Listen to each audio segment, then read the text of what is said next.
DMK ने UPA से समर्थन लिया वापस।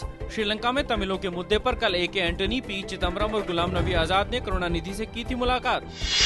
कांग्रेस अध्यक्ष सोनिया गांधी ने कहा कि उनकी पार्टी श्रीलंका में तमिलों पर कथित अत्याचार के मामले में विश्वसनीय जांच के पक्ष में। कांग्रेस संसदीय दल की बैठक में दिया बयान। संसद में दोनों सदनों की कार्रवाई बाधित। तमिलों के मुद्दे पर डीएमके के सदस्यों ने लोकसभा और राज्यसभा में नहीं चलने दिया प्रश्नकाल। डीएमके ने संयुक्त राष्ट्र में अमेरिकी प्रस्ताव पर संसद में प्रस्ताव पेश करने की रखी मांग।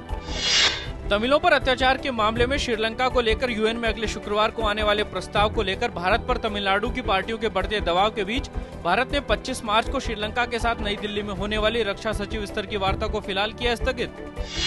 आरबीआई ने आज अपनी मौद्रिक नीति की समीक्षा पेश की। आरबीआई ने रेपो रेट में 25 बेसिस अंकों की कटौती। अब ये 7.50% हो गई। हालांकि सीआरआर में कोई भी बदलाव नहीं किया गया। सीआरआर बिना किसी बदलाव के 4% पर।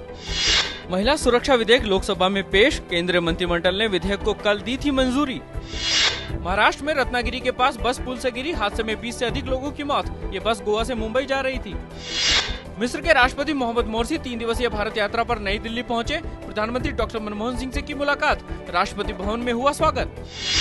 भारतीय रिजर्व बैंक ने कहा कि उसने आईसीआईसी बैंक, एचडीएफसी बैंक और एक्सिस बैंक के मुख्यालयों और शाखाओं की व्यापक छानबीन शुरू कर दी है।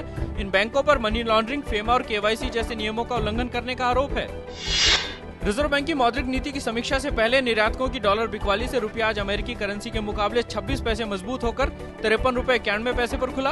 अंतर बैंक विदेशी मुद्रा बाजार में रुपया कल 16 पैसे की गिरावट के साथ ₹54.17 पर बंद हुआ था।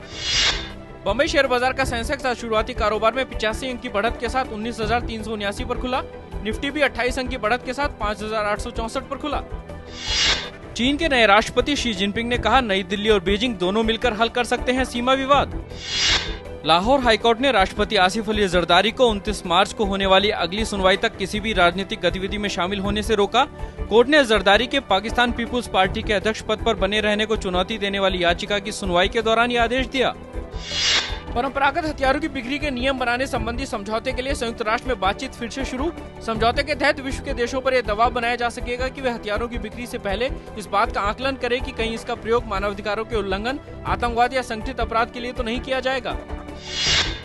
अर्जेंटीना के राष्ट्रपति क्रिस्टीना फर्नांडीज ने ईसाइयों के सर्वोच्च धर्मगुरु पोप फ्रांसिस से मुलाकात की और दक्षिण अटलांटिक महासागर में स्थित फॉकलैंड द्वीप समूह के मुद्दे पर ब्रिटेन से बातचीत शुरू करने में मदद के लिए कहा।